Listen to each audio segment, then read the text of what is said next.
जय हिंद दोस्तों। आज के क्लास में आप सभी का स्वागत है। पीछे के क्लास में हम लोगों ने क्या पढ़ा था? अंकों के बारे में चर्चा हम लोगों ने किया था। अंकों से संबंधित सारी चर्चा हम लोगों ने कर चुके हैं। हम लोग नंबर सिस्टम हम लोग पढ़ रहे थे, उसी क्रम में हम लोग आगे बढ़ेंगे। चूँकि पीछे के क्लास में अंकों से संबंधित चर्चा हो चुकी है, तो आज अब हम लोग संख्याओं से उसी क्रम में हम लोग आगे बढ़ेंगे और संख्याओं का वर्गीकरण, परिमेय संख्या, विषम संख्या, सम संख्या, प्राकृतिक संख्या, पूर्णांक, ये सब क्या है, कैसे है, बड़ा कॉम्प्लेक्स है। और आप तो पढ़े ही होंगे, लेकिन थोड़ा सा इसको कंसेप्चुअल क्लैरिटी नहीं रहती है बच्चों को।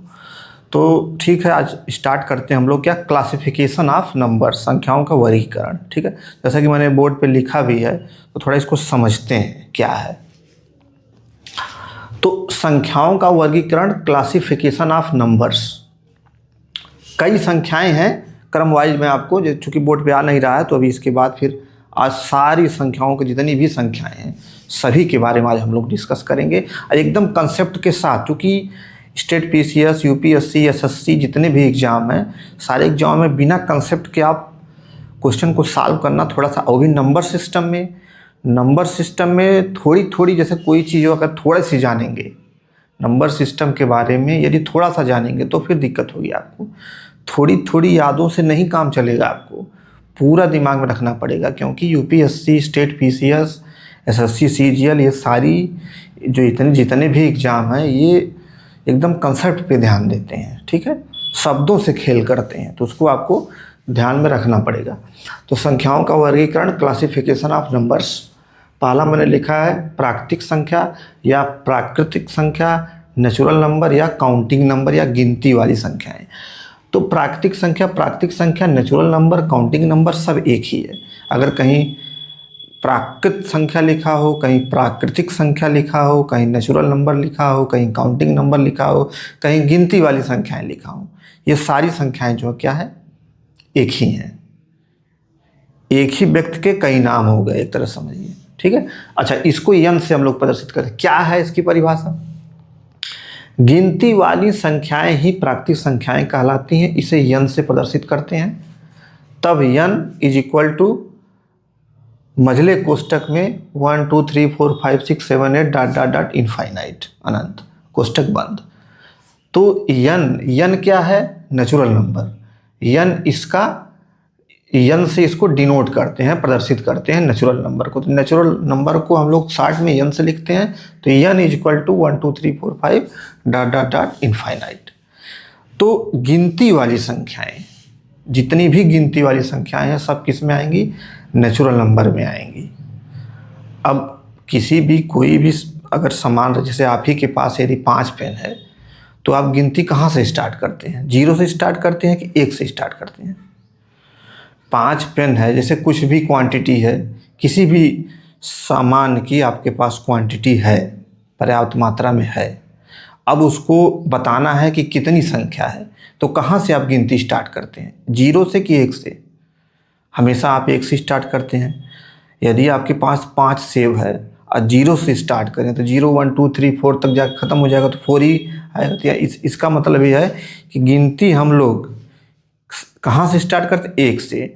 तो वही है, जहाँ से गिनती स्टार्ट होती है वही होती है नेचुरल नंबर, प्राकृतिक संख्या। तो 1 2 3 4 5 डॉट डॉट इनफाइनाइट, इसे यन से प्रदर्शित करते हैं। ये आपको क्लियर हो गया होगा। ठीक, दूसरा मैंने लिखा है पूर्ण संख्या, होल नंबर। तो पूर्ण संख्या, होल नंबर क्या है? ये नेचुरल नंबर जो होता है, जो प्राकृतिक संख्या होती है, बस उसी में 0 लगा दिया जाए, 0 और बढ़ा दिया जाए, तो 0 1 2 3 4 5 क्या हो गया? होल नंबर हो गया, पूर्ण संख्या हो गई, जिसे W से प्रदर्शित करते हैं। तो आइए इसको देखते हैं। पूर्ण संख्या, होल नंबर। यदि प्राकृतिक संख्या में शून्य को भी सम्मिलित कर लिया जाए, तो शून्य को भी हम लोग, तब बनी संख्या पूर्ण संख्या कहलाती है, इसे W से प्रदर्शित करते हैं। Example, W equal to 0 1 2 3 4 5 dot dot dot infinite. तो ये हो गई पूर्ण संख्या, ये हो गई प्राकृतिक संख्या। अब इसमें बहुत ज़्यादा डिफरेंस नहीं, केवल शून्य का डिफरेंस है। इसमें शून्य आ गया है, इसमें शून्य नहीं है। मतलब नेचुरल नंबर में शून्य नहीं रहता है, और पूर्ण संख्या, होल नंबर में शून्य आ जाता है, बस इतना ही डिफरेंस है। तो अब जब एक माइन्यूट सा डिफरेंस है, एक छोटा सा डिफरेंस है, तो इसको अगर हम लोग वेन डायग्राम से अगर समझना चाहें तो कैसे समझेंगे, कैसे समझेंगे? जैसे मैंने यहाँ पे देखिए बनाया है, 2 वेन डायग्राम मैंने बनाया है। एक ये W मतलब होल नंबर, N मतलब नेचुरल नंबर, W मतलब होल नंबर, N मतलब नेचुरल नंबर। 2 डायग्राम बनाना। अब आपको बताना है कि इन 2 डायग्रामों में से कौन सा डायग्राम सही है। वीडियो पॉज करिए, सोचिएगा, तब मेरा ये आगे का देखिएगा, ठीक है?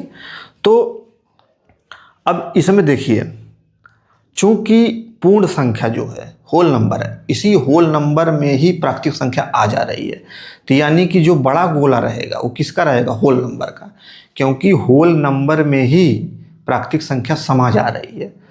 पूर्ण संख्या में ही प्राकृतिक संख्या क्या हो जा रही है? समा जा रही है।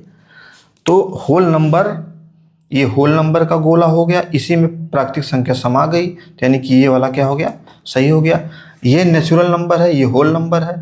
अब नेचुरल नंबर में तो प्राकृतिक संख्या, ये होल नंबर समा पूर्ण रूप से समा, क्योंकि 0 बच जाएगा। ये नेचुरल नंबर का ये बड़ा गोला है, ये होल नंबर का ये छोटा गोला है, तो होल नंबर में 0 भी होता है, ठीक? चूंकि ये छोटा गोला हो गया, इसके अंदर हो गया नेचुरल नंबर के, और नेचुरल नंबर में 1 से स्टार्ट होता है और होल नंबर 0 से स्टार्ट होता है गोला इसी में। तो ये चित्र क्या हो गया? ये डिफाइन नहीं हो पा रहा है, ये डिफाइन हो जा रहा है कि होल नंबर में n सम्मिलित है, क्योंकि होल नंबर में 0 अगर कर दें तो 0 और प्राकृतिक संख्या मिला के टोटल क्या हो गई? होल नंबर हो गई। तो अब इसी वेन डायग्राम से आप शब्द, 1-2 वाक्य, इनकी विशेषताएं बना सकते हैं। क्या विशेषताएं बना सकते हैं? मैंने लिखा है, नोट में लिखा है मैंने, कि सभी प्राकृतिक संख्याएं पूर्ण संख्याएं होती हैं। अब देखिए, सभी प्राकृतिक संख्याएं, तो सभी प्राकृतिक संख्याएं माने ये छोटा गोला बड़े गोले के अंतर्गत है, यानी सभी प्राकृतिक संख्याएं पूर्ण संख्या होती है। सही है कि गलत है? सही है। फिर दूसरा, सभी पूर्ण संख्याएं प्राकृतिक संख्याएं नहीं होती।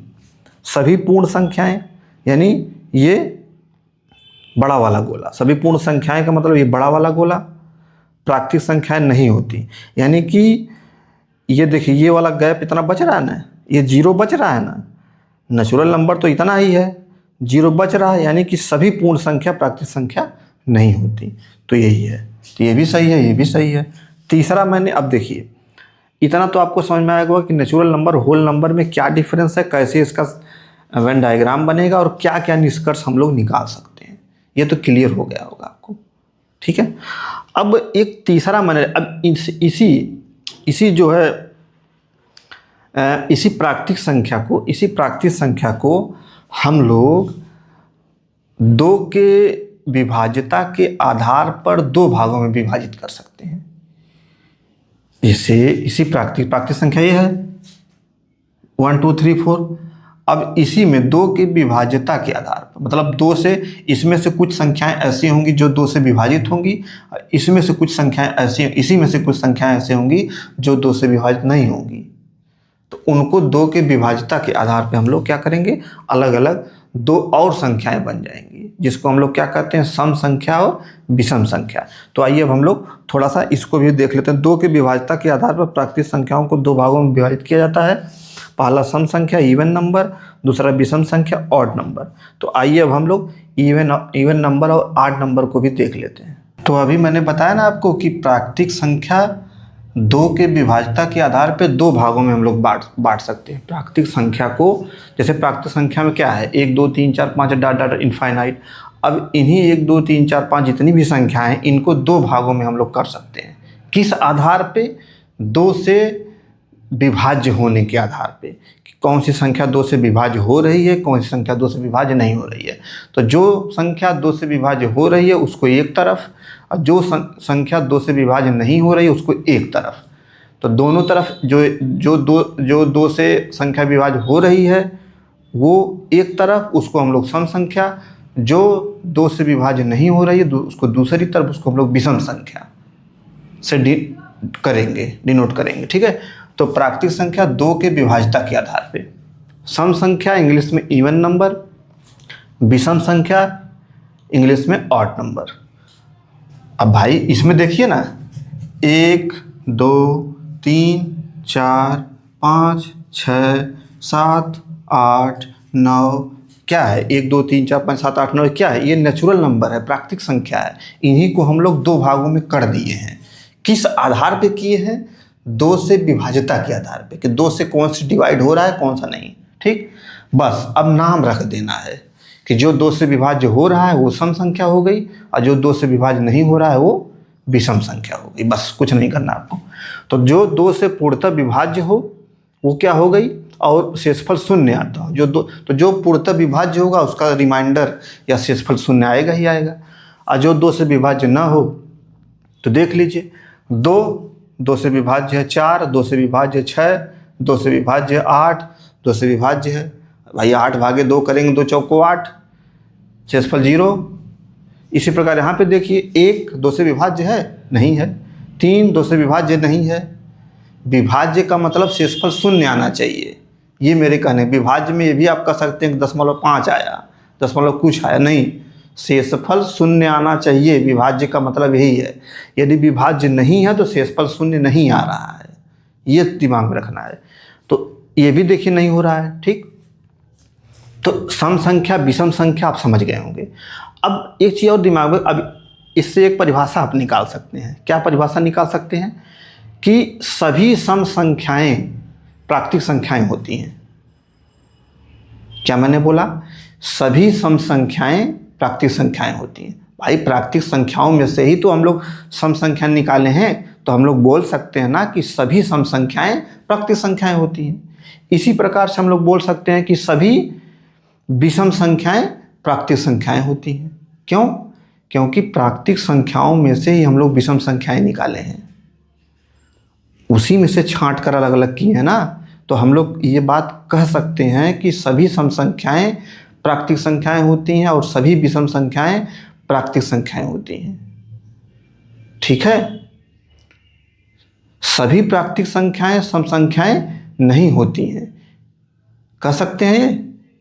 कह सकते हैं, क्योंकि सभी प्राकृतिक संख्याएं आपने ले लिया का, अब बोल रहे हैं कि सभी प्राकृतिक संख्याएं सम संख्याएं नहीं होती हैं और सभी प्राकृतिक संख्याएं विषम संख्याएं नहीं होती हैं। इसको उलट के मैं बोल, इसी तरह से यूपीएससी घुमाता है, यूपीपीएससी भी घुमाता है, एग्जाम ऐसी तरह घुमाते हैं सब। ठीक है, तो जो भी मैंने वर्ड बोला है उसको आप नोट कर लीजिएगा।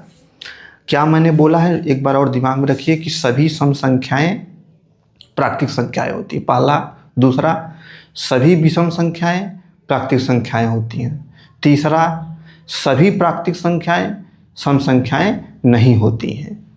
सभी प्राकृतिक संख्याएं विषम संख्याएं नहीं होती हैं। 4 मैंने बोला, चारों को आपको दिमाग में रखना है। ठीक है, तो सम विषम आप समझ गए होंगे।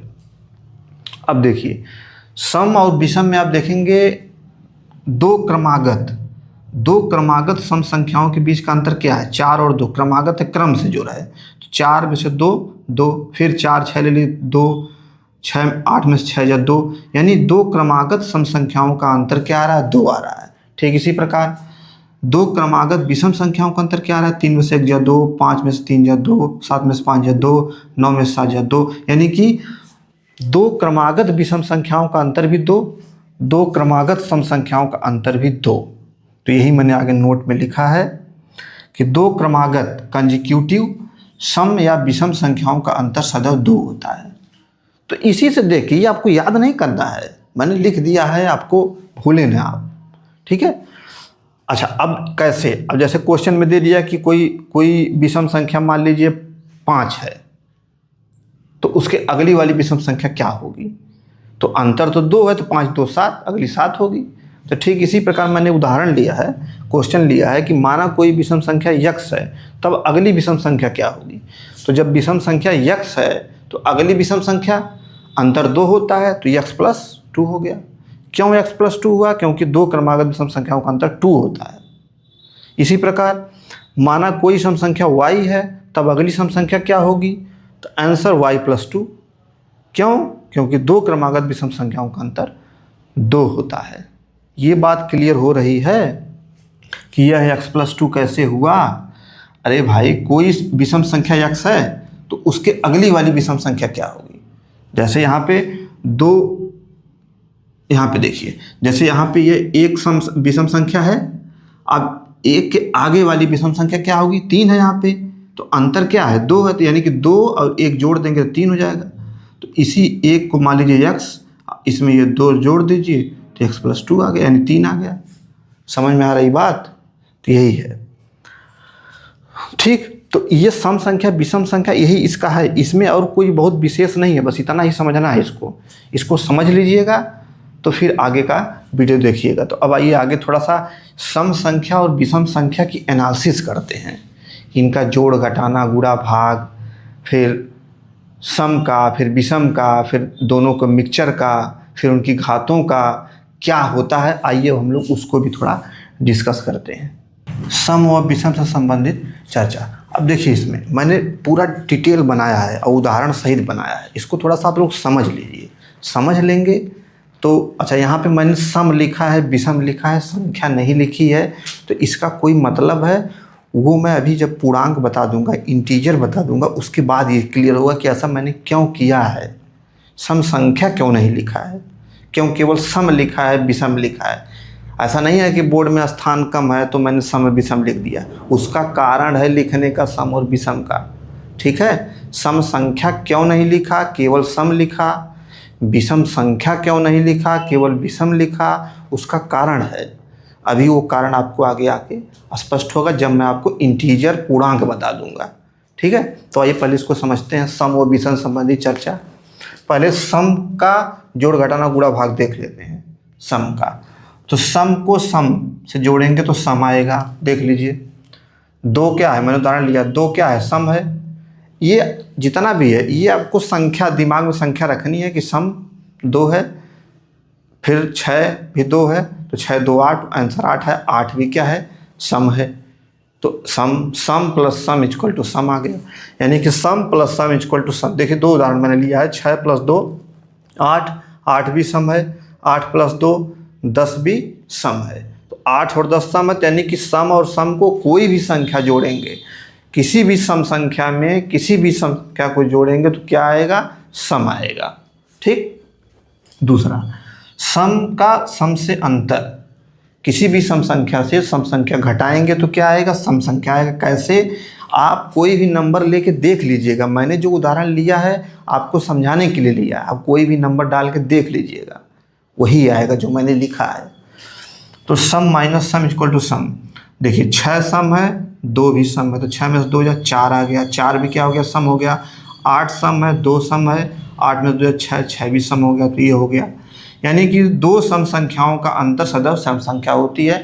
भाषा में लिखना चाहें तो 2 सम संख्याओं का योग सम संख्या होती है, ये भाषा में है, ऐसे नोट करते जाइए आप जो मैं बोल रहा हूँ।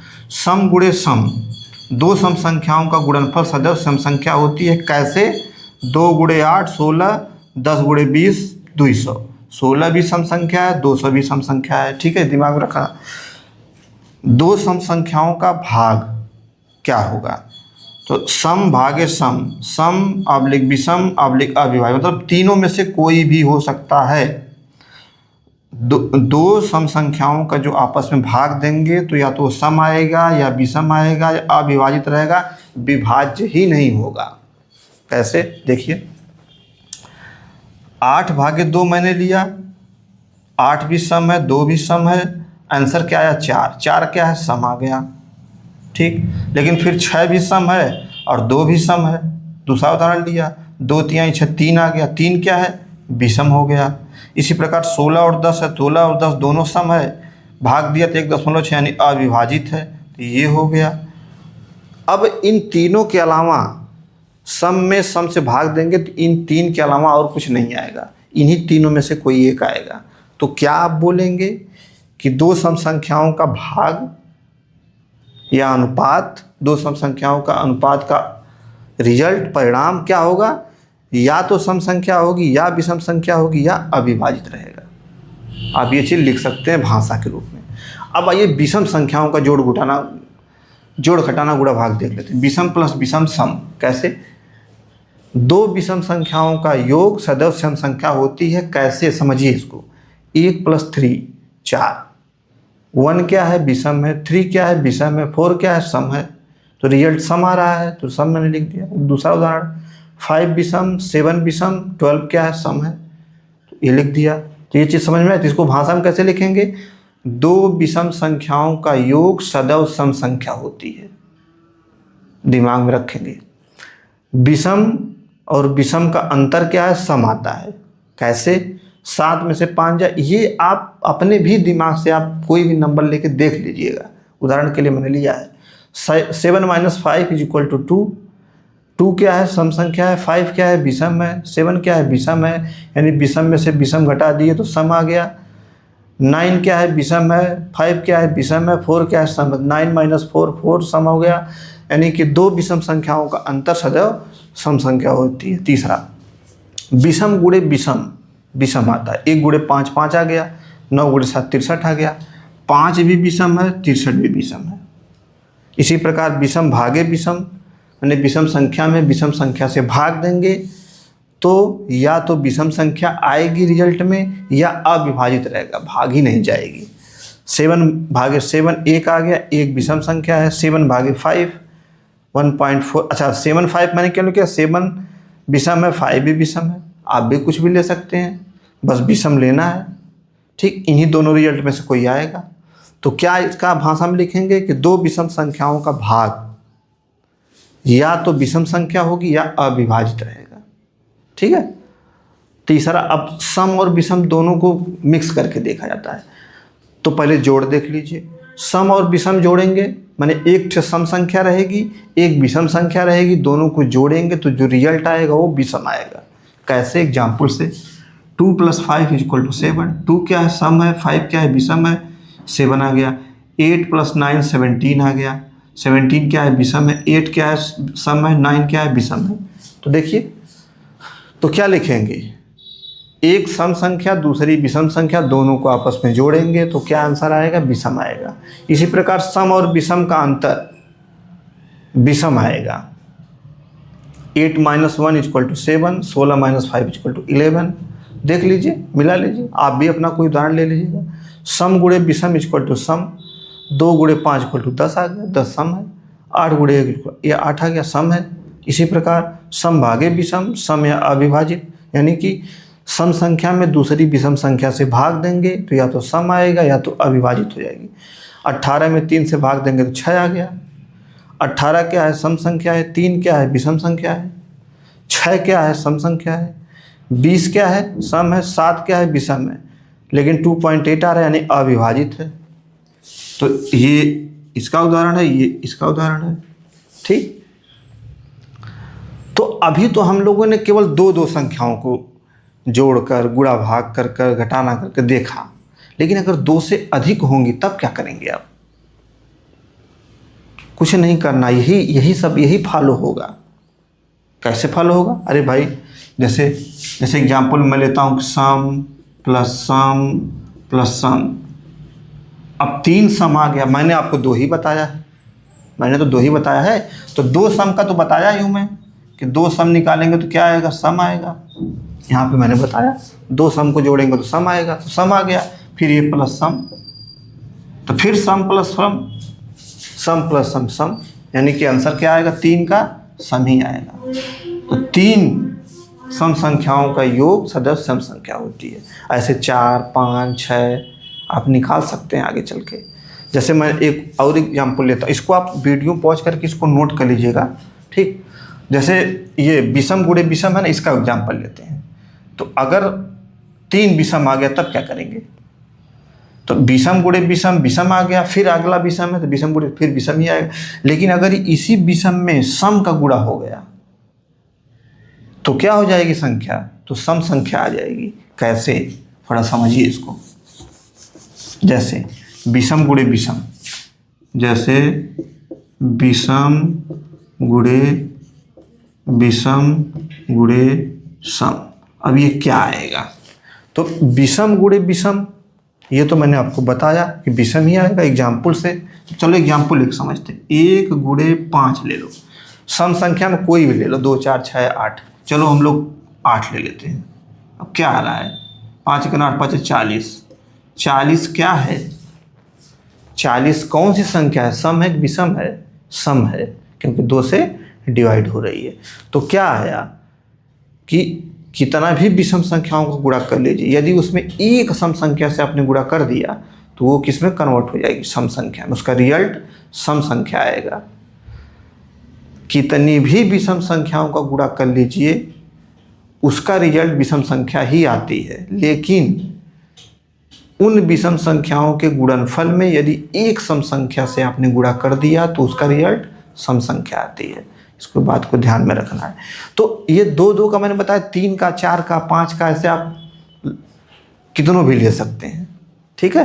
तो उसमें नहीं घबराना आपको कि अब आप सर ने आपको 2 ही बताया, मैंने आ गया 4, ये कैसे, तो उसमें नहीं घबराना आपको, ठीक है।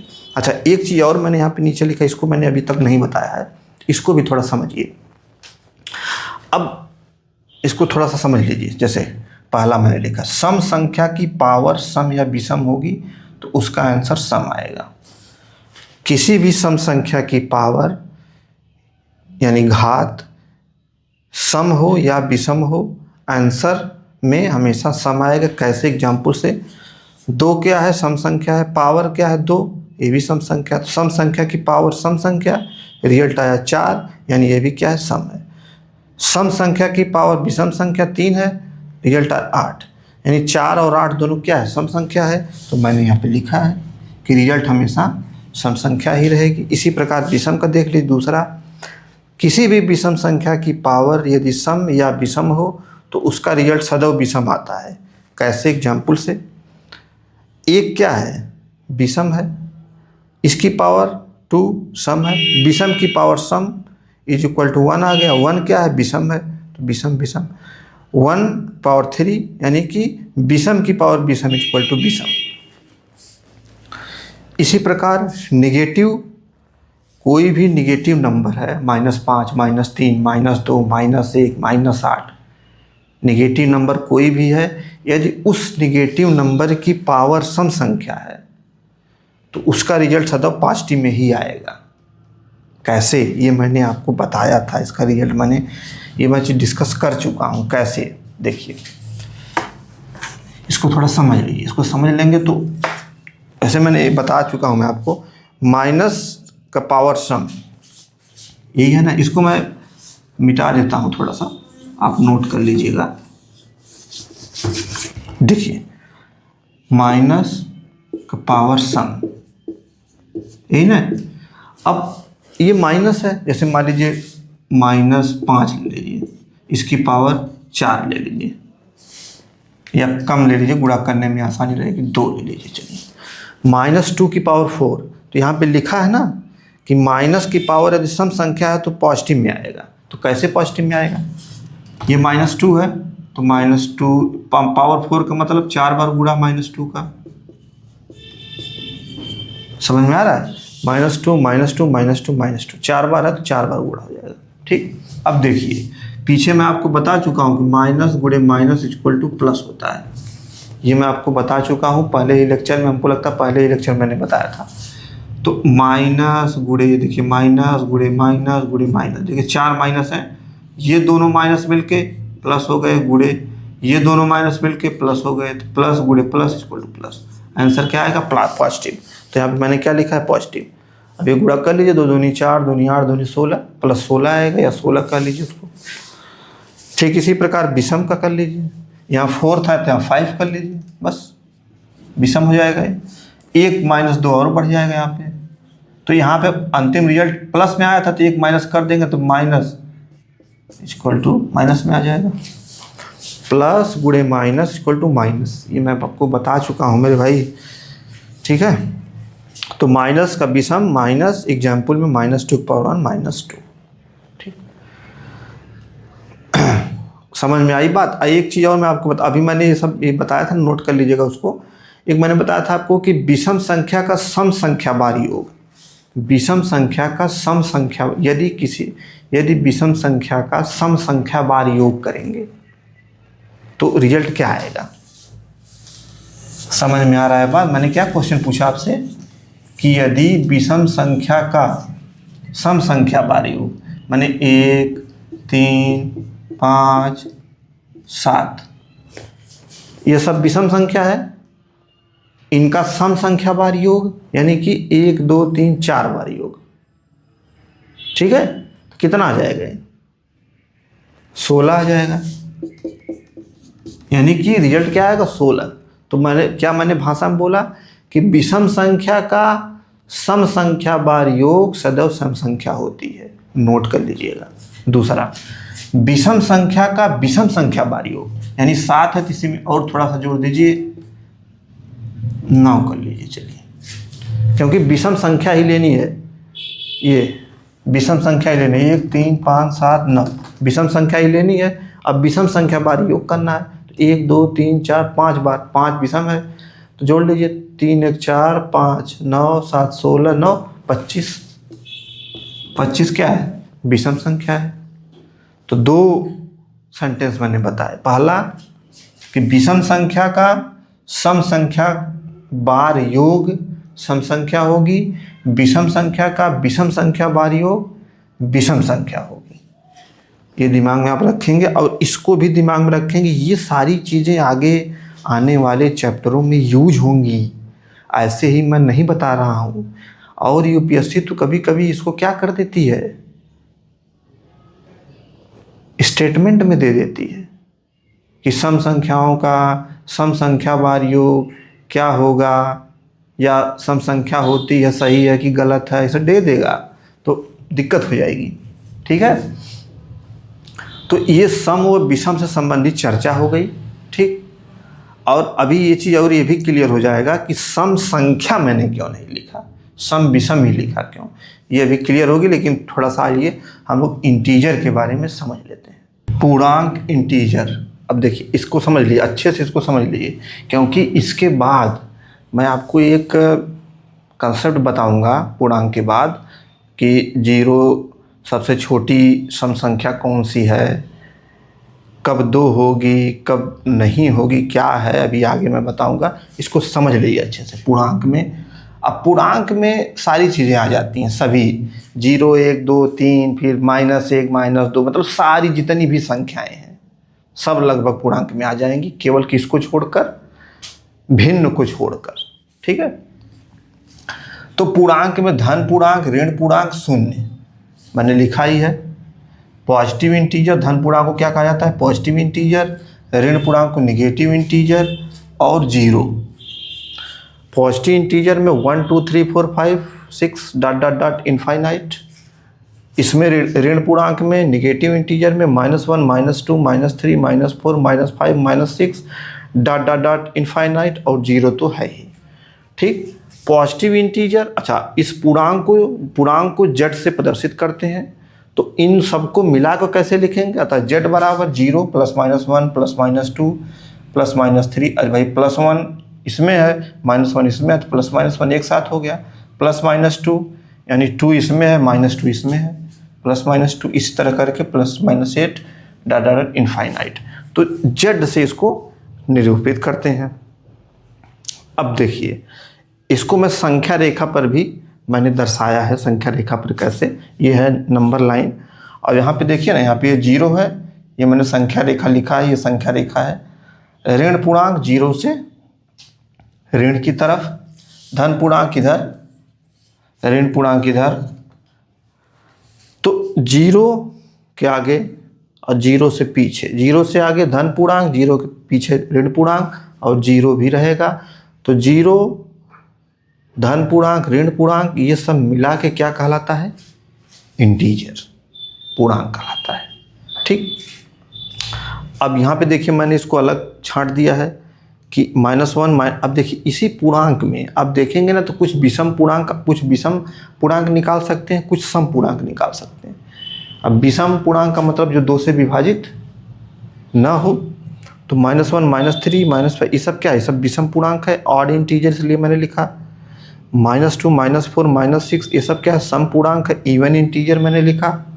ठीक, तो ऑड इंटीजर और इवन इंटीजर विषम संख्या है कि नहीं है, ये सम संख्या है कि नहीं है। अभी मैंने आपको बताया ना कि विषम संख्या सम संख्या क्या है, सम संख्या भी मैंने बताया क्या है, विषम संख्या भी बताया क्या है। तो क्या ये विषम संख्या में आएगी, क्या ये सम संख्या में आएगा, क्या होगा? ये सारी चीज़ें अभी आगे मैं भी इसके आगे क्लियर करता हूँ। ठीक, तो अच्छा, इसी पूर्णांक से संबंधित एक बार यूपीएससी ने क्वेश्चन पूछा था। क्या क्वेश्चन पूछा था? कहा था कि 3 क्रमागत धन पूर्णांकों का योग उनके गुणनफल के बराबर होता है, ऐसी कितनी संभावनाएं हैं? होता है कि नहीं होता है, पहला तो ये बताइए। उसने पूछा कि 3 क्रमागत धन पूर्णांकों का योग उनके गुणनफल के बराबर होता है, क्या ये सही है कि गलत है? अगर एक भी संभावना है, एक भी संभावना बन रही है तो जाहिर सी बात है कि कथन सत्य हो जाएगा। अगर एक भी संभावना नहीं बन रही है तब ये कथन असत्य हो जाएगा। तो चेक करिए, इसको कैसे चेक करेंगे? कह रहा है कि धन पूर्णांकों का योग, तो धन पूर्णांक यहाँ कौन सा है? देखिए, फिर मैंने आपको बताया धन पूर्णांक की पॉजिटिविटी है, तो धन पूर्णांक में 1 2 3 4 5 यही है। तो ये कह रहा है कि 3 क्रमागत माने कंजिक्यूटिव, एक के बाद उसके अगला फिर उसका अगला। तो मैंने मान लीजिए कि 1 2 3 ही ले लीजिए, पहले 1 2 3, एक के आगे 2, 2 के आगे 3, तो 1 2 3 ले लीजिए। तो 1 धन 2 धन 3 इज इक्वल टू, कहा है धन पूर्णांकों का योग, तो योग हो गया उनके गुणनफल के बराबर, तो गुणनफल भी कर लीजिए। अब देखिए दोनों ये बराबर हो जा रहा है, 3 2 5 1 6 हो गया, इधर 6 आएगा, 3 दूनी 6 हो गया, 6 6 बराबर 6, यानी कि जो ये कथन बोल रहा है ये क्या है? सही है। ये कथन क्या है? सही है। तो 1 2 और 3 एक संभावना बन रही है, 3 क्रमांक एक। अब नीचे देखिए, इसी क्वेश्चन को दूसरे अर्थ में पूछा। कैसे? ऐसे कितने समूह हैं जिसमें क्रमागत 3 पूर्णांकों का योग उनके गुणनफल के बराबर होता है? यहाँ पे तो धन पूर्णांक था, अब यहाँ पे केवल पूर्णांक आ गया। अब केवल पूर्णांक आ गया तो इसमें प्लस माइनस जीरो सब आएगा, सब आएगा, आप जान ही रहे हैं। ठीक, तो एक तो अगर 1 2 3 को ले लीजिए आप, तो 1 2 3 ले लीजिए, 1 धन 2, 1 2 3 को ले लीजिए तो एक तो ये हो जाएगा, 1 2 3, एक तो ये हो जाएगा। ठीक, अब एक और ले लीजिए, 1 0 -1, ये होगा। इसको करिए, 1 + 0 -1 1 -1 0 हो गया, इधर फिर गुणा करेंगे तो 0 आ जाएगा दूसरी तरफ भी। तो ये दूसरा हो गया, ये एक और होगा, उसका बताइए अगला वाला कैसे होगा? 1 2 3 1 0 -1, एक आप निकालिए तीसरा वाला। अभी मैंने बताया ना आपको कि 0 -1 1, ठीक।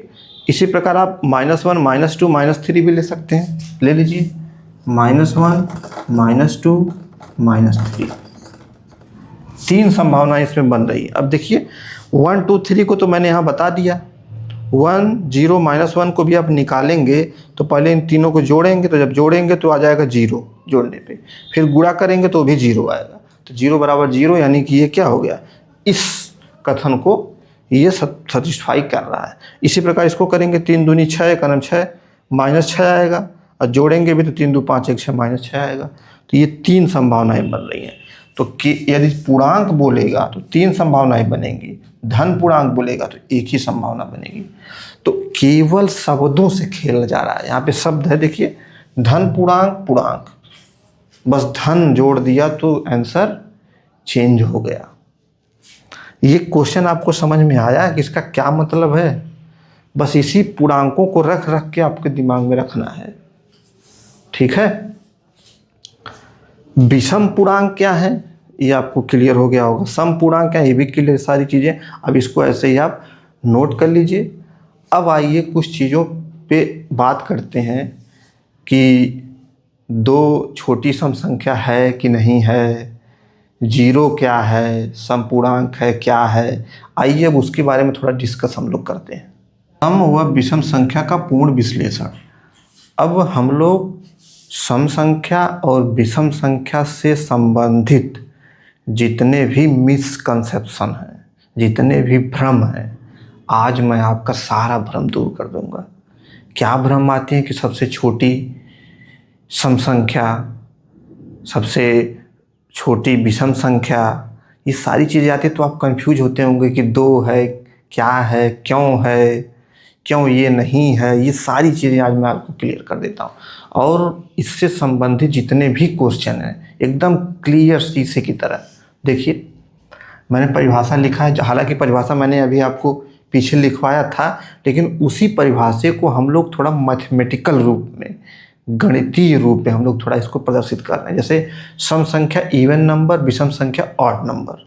ठीक, अब इवन नंबर में देखिए, वह कोई भी पूर्णांक या इंटीजर जो 2 से पूरी तरह विभाजित हो जाए, शेषफल 0 हो जाए, अर्थात सम संख्या इज इक्वल टू 2n, जहाँ n एक पूर्णांक है, यानी कि पूर्णांक का दोगुना।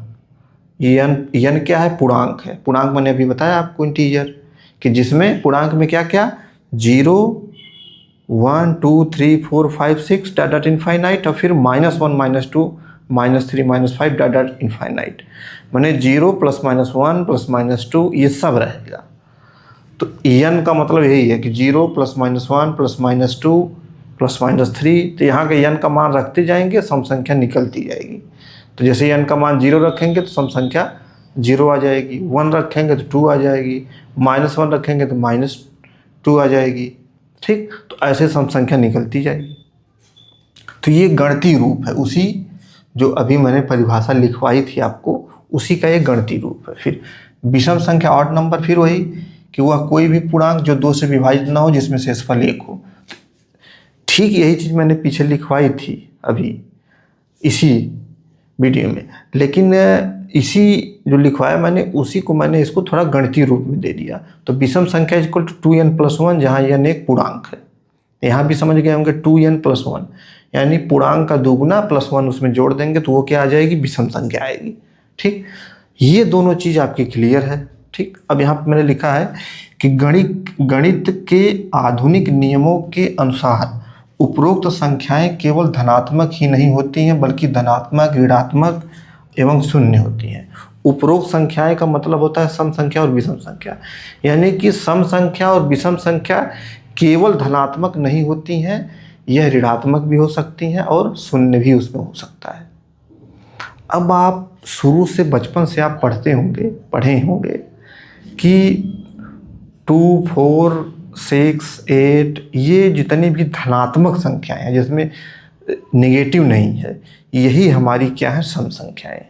2, 4, 6, 8 और 1, 3, 5, 7 ये क्या है? विषम संख्या है। यही हम लोग आज तक पढ़े हैं और जानते हैं। ये बेसिक मैथ में बताया गया, शुरुआती के क्लासों में बताया गया होगा आपको, 5, 6, 7, 8 में बताया गया होगा।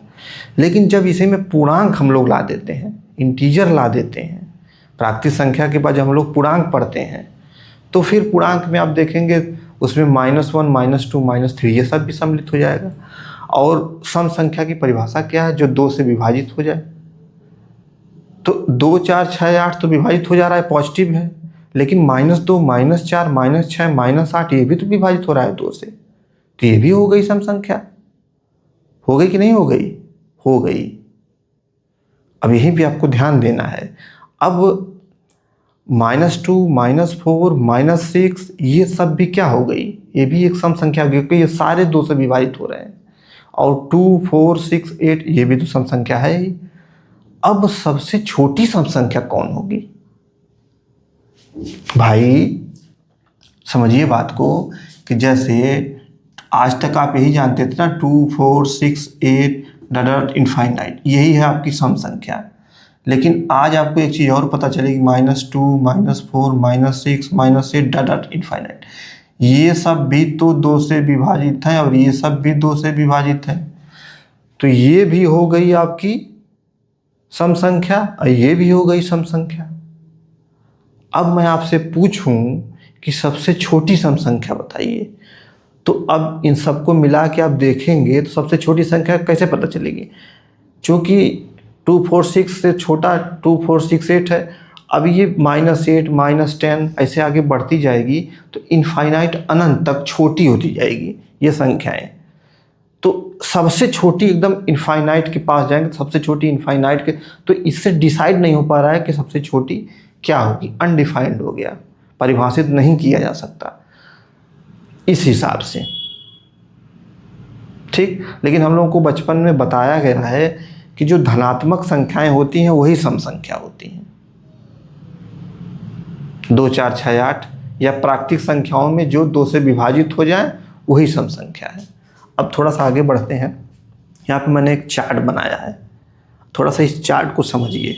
जैसे श्रेणी मैंने डिवाइड कर दी है, ये धनात्मक, ऋणात्मक, शून्य, ये तीनों मिलके क्या बनते हैं, इंटीजर, पूर्णांक, सम संख्या, विषम संख्या। अब समझिए, अब चूंकि धनात्मक में 2 4 6 8 है, ये 2 से विभाजित हो जा रही है, 2 4 6 8, तो सम संख्या में लिखा जाएगा। ठीक, इसी प्रकार ऋणात्मक में -2 -4 -6, ये भी सम संख्या 2 से विभाजित हो जा रही है, तो ये भी सम संख्या में लिखा जाएगा।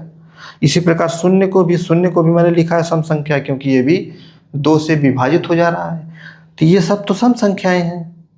इसी प्रकार विषम संख्याओं में मैंने लिखा है 1 3 5 7, तो ये 2 से विभाजित नहीं हो रहा है, तो इसलिए विषम संख्या है। ये भी 2 से विभाजित नहीं हो रहा है, -1 -3, तो ये भी विषम संख्या। 0 विषम संख्या है नहीं, क्योंकि 0 सम संख्या है।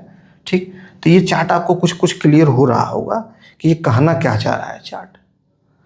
चूंकि हम लोग बचपन में केवल क्या पढ़ते हैं, बस इतनी ही संख्याओं को हम लोग पढ़ते हैं, ये इतनी ही संख्याओं को हम लोग ज़्यादा ध्यान देते हैं, इसी के बारे में बताया जाता है। और इसी संख्याओं को जब आप मिला देंगे, इसको और इसको मिला देंगे, तो ये क्या बन जाएगा, नेचुरल नंबर, प्राकृतिक संख्या। 1 2 3 4 5 6 7 8, ये क्या बन गया, ये नेचुरल नंबर बन गया। तो जो नेचुरल नंबर में जो 2 से विभाज्य हैं वो धनात्मक में चली गई, जो 2 से विभाज्य नहीं है वो ऋणात्मक में, उसमें विषम संख्या में चली गई। इसी प्रकार अब ऋणात्मक में चले जाइए। ठीक, मैटर फंसता कहाँ है, मैटर यहाँ फंसता है कि जैसे पूछा जाए कि सबसे छोटी सम संख्या कौन सी है, तो आपके दिमाग में तुरंत आएगा 2 आएगा, लेकिन 2 जो आप बताए हैं ना, वो किस रिस्पेक्ट में 2 है, वो प्राकृतिक संख्या के रिस्पेक्ट में सबसे छोटी सम संख्या 2 होगी। यदि पूर्णांक के रिस्पेक्ट में कहा जाएगा तो 2 नहीं होगा, तो अनडिफाइंड है वो, उसको डिफाइन नहीं किया जा सकता पूर्णांक के रिस्पेक्ट में। तो हम लोगों को बचपन से केवल नेचुरल नंबर या प्राकृतिक संख्या के रिस्पेक्ट में ही सबसे छोटी सम संख्या 2 को बताया गया है। ठीक है, तो क्वेश्चन में ज़्यादातर 90% परीक्षाओं में 2 ही मानते हैं, नेचुरल नंबर के एस्पेक्ट में ही सबसे छोटी सम संख्या 2 लिया जाता है। अगर पूर्णांक लिखेगा तब आपको ध्यान देना पड़ेगा। ठीक है, चूँकि मैथमेटिकली रूप से अगर कहिए तो सबसे छोटी सम संख्या डिफाइन नहीं की जा सकती, मैथमेटिकली कहिए तो, लेकिन सामान्यतः जनरल में 2 मानी जाती, इसलिए 2 क्योंकि नेचुरल नंबर के एस्पेक्ट में ली जा रही है 2। यहाँ पे समझिए ना, नेचुरल नंबर को अगर ये लेंगे तो इसमें सबसे छोटी 2 ही होगी, क्योंकि 2 विभाज्य हो रहा है सबसे छोटा में।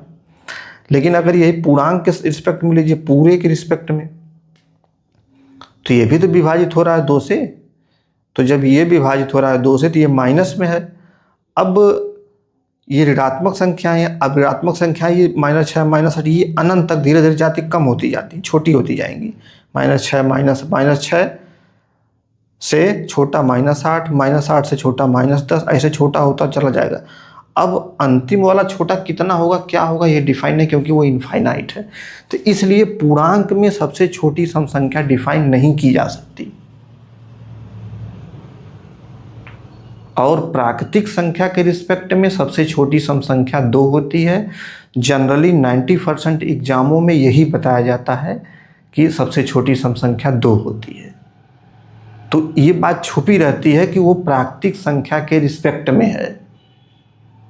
ठीक है, तो अब ये कन्फ्यूजन आपका दूर हुआ होगा। ठीक, तो अब 0 एक सम संख्या है, अभी मैंने बनाया कि 0 सम संख्या है तो क्यों है, उसके तर्क क्या हैं, क्लियर हो जाएगा अभी आपको। 0 विषम संख्या नहीं है, ये भी क्लियर, जब सम संख्या हो जाएगी तो विषम संख्या 0 होगी नहीं। ऋणात्मक में समझ में आ गया आपको, धनात्मक इसको आप धनात्मक पूर्णांक भी कह सकते हैं। आप लिख लीजिएगा, पूर्णांक भी लिख सकते हैं, धनात्मक पूर्णांक, ऋणात्मक पूर्णांक। ठीक, यही धनात्मक पूर्णांक ही क्या बन जाता है, नेचुरल नंबर बन जाता है। और सामान्यतः हम लोग धनात्मक पूर्णांक को ही क्या कहते हैं, नेचुरल नंबर कहते हैं। ठीक है,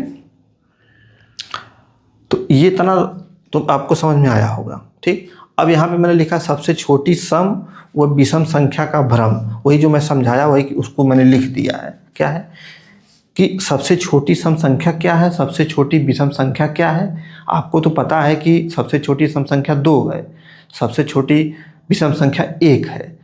तो यही क्यों है, सबसे छोटी सबसे क्यों ऐसा कहा जाए। देखिए, यह इस बात पर निर्भर करेगा कि किस ग्रुप की बात हो रही है। किस ग्रुप की मतलब कि प्राकृतिक संख्या की बात हो रही है कि पूर्णांक की बात हो रही है। सामान्यतः सभी एग्जामों में प्राकृतिक संख्या की ही बात करते हैं। अगर लेकिन यदि उसमें स्टेटमेंट में पूर्णांक या कुछ जिक्र या ऋणात्मक संख्याएं धनात्मक ऐसे लिखने लगा तो जान लीजिए तब तुरंत आपको एकदम कंसंट्रेट हो जाना है, तुरंत एकदम। ठीक है, तो प्राकृतिक संख्याओं में यह इस बात पर निर्भर करेगा कि किस ग्रुप की बात हो रही है, प्राकृतिक संख्याओं में कि पूर्णांकों में। तो प्राकृतिक संख्याओं में लेंगे तो सबसे छोटी सम संख्या 2, सबसे छोटी विषम संख्या 1। जाहिर सी बात है, प्राकृतिक संख्याओं में 1 2 3 4 5 प्राकृतिक संख्या होती है, उसमें जो 2 से विभाजित हो जाएगा वो सम संख्या है। तो 2 4 6 8, और जो 2 से विभाजित नहीं होगा वो विषम है। तो 1 3 5 7, तो सबसे छोटा सम में 2 आया और सबसे छोटा विषम में 1 आया। याद आ रहा है, दिमाग में बैठ रहा है कुछ। तो सबसे छोटी, ठीक, पूर्णांकों में सबसे छोटी सम या विषम संख्या परिभाषित नहीं है, नॉट डिफाइंड, क्योंकि ऋणात्मक संख्याएं अनंत तक छोटी होती जाती। अरे भाई, पूर्णांकों में अगर आप लेंगे, चाहे विषम संख्या सबसे छोटी सम संख्या, पूर्णांकों में चाहे सबसे छोटी सम संख्या निकालनी हो चाहे सबसे छोटी विषम संख्या निकालनी हो, वो दोनों डिफाइन नहीं की जा सकती, क्योंकि छोटी सबसे यानी कि इनफाइनाइट के करीब, इनफाइनाइट, तो वो नहीं निकाली जा सकती। क्यों? क्योंकि यहाँ पे देख लीजिए, -6 -8 ऐसे बढ़ते जाएंगे तो इसकी क्या है, छोटी होगी जाएगी ना। ऋणात्मक संख्याएं क्या होगी आगे, धीरे धीरे अनंत तक छोटी होती जाती हैं। तो अब कहाँ सबसे छोटी होंगी ये क्लियर नहीं है। शून्य को सम संख्या मानने के 3, अब शून्य सम संख्या है तो क्यों है, उसके 3 तर्क हैं। पहला तो संख्या रेखा का पैटर्न, अब ये मैंने नंबर लाइन बनाई है, इसका पैटर्न देखिए। संख्या रेखा का पैटर्न एक ही होता है, even odd even odd even odd, मैंने सम विषम, इसी क्रम में संख्या रेखा का प्रदर्शन चलता है। ये संख्या रेखा का रूल है। ठीक, अब देखिए, यहाँ 0 है, यहाँ 0 है, 0 से स्टार्ट करिए, ये 0, फिर 1 2 3 4 5, even odd even odd even, जो ओ बनाया हूँ मैं, ये ऑड इवन। इधर भी देखिए। अब संख्या रेखा के इस पैटर्न को, जो ये पैटर्न है कि जो इवन ऑड वाला, जो सम विषम ये जो पैटर्न है, इस पैटर्न को यदि सही रखना है तो 0 को इवन माने सम करना ही पड़ेगा। यदि संख्या रेखा के इस पैटर्न को माने सम विषम इसको सही रखना है तो 0 को इवन करना ही पड़ेगा। इवन माने सम संख्या करनी ही पड़ेगी। तब इस तथ्य से भी सिद्ध हो रहा है कि 0 सम संख्या होगी। दूसरा तर्क क्या है, जोड़ का नियम। चूँकि मैंने अभी आपको बताया कि सम में सम जोड़ेंगे तो सम ही आता है। ठीक, तो एग्जाम्पल मैंने ले लिया कि 2 सम है और इसमें 0 जोड़ दिए तो 2 आ गया, यानी कि सम में सम जोड़े तो सम आ गया, यानी कि 2 भी सम है ये भी सम है, तो ये 0 तो सम हो जाएगा, क्योंकि सम में सम जोड़ेंगे तभी सम आ रहा है। कुछ दिमाग में आ रहा है? अरे भाई, ये 2 सम है, ये भी सम है, तो रिजल्ट भी सम आ रहा है, ये भी सम है, तो इसी सम में जब सम जोड़ेंगे तभी तो सम आ रहा है। नियम है ये, सम में सम जोड़ रहे हैं तो सम आ रहा है। तो 2 में 0 जोड़े तो 2 आया, तो 0 भी क्या हो गया, सम हो गया, क्योंकि सम में सम जुड़ा तो सम आया। समझ में? इसी प्रकार विषम में विषम जोड़ें तो सम आ रहा है, यानी कि -1, 1 में -1 जोड़ दिए तो 0 आ गया। 0 क्या है? 0 क्या है? सम है। देखिए, अरे भाई विषम में विषम जोड़ रहे हैं तो सम आ रहा है, तो विषम 1 है। अब -1 भी क्या है? विषम है। तो विषम में विषम जोड़ दिए तो 0 आ गया है। 0 क्या हो गया? क्योंकि विषम में विषम जोड़ने पे सम आता है, इसीलिए पर विषम विषम जोड़ने पे ये भी क्या हो जाएगा? 0 क्या हो जाएगा? सम हो जाएगा। तो यहाँ भी क्लियर हो रहा है कि इससे भी सिद्ध हो रहा है कि सम 0 सम है, जोड़ के नियम से भी सिद्ध हो रहा है कि 0 सम है। एक और है विभाज्यता का, 0 में 2 से भाग देंगे तो 0 आएगा, क्योंकि शेषफल 0 है इसलिए 0 सम है। अभी मैंने परिभाषा आपको बताई कि जो 2 से पूर्णतः विभाजित है जिसका शेषफल 0 है वही सम संख्या है, तो यहाँ भी वही है। तो 0 को सम संख्या मानने के 3 ये अकाट्य तर्क है, रीजनेबल। ठीक है, तो 0 को इसी कारण से क्या माना जाता है? सम संख्या माना जाता है।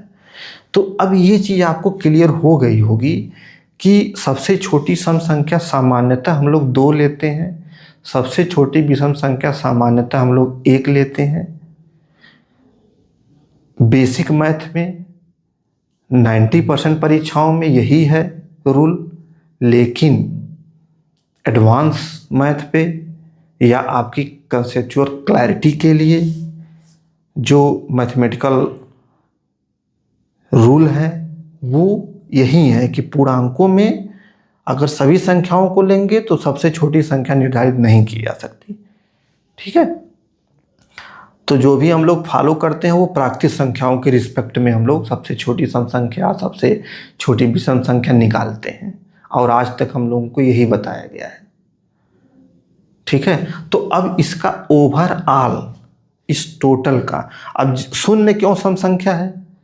इसके भी 3 कारण मैंने बताए आपको कि चूंकि संख्या रेखा का जो पैटर्न है उस पैटर्न को फॉलो करने के लिए 0 को इवन होना ही पड़ेगा, 0 को सम संख्या होनी ही पड़ेगी, तभी ये संख्या रेखा का जो पैटर्न है वो फॉलो होगा।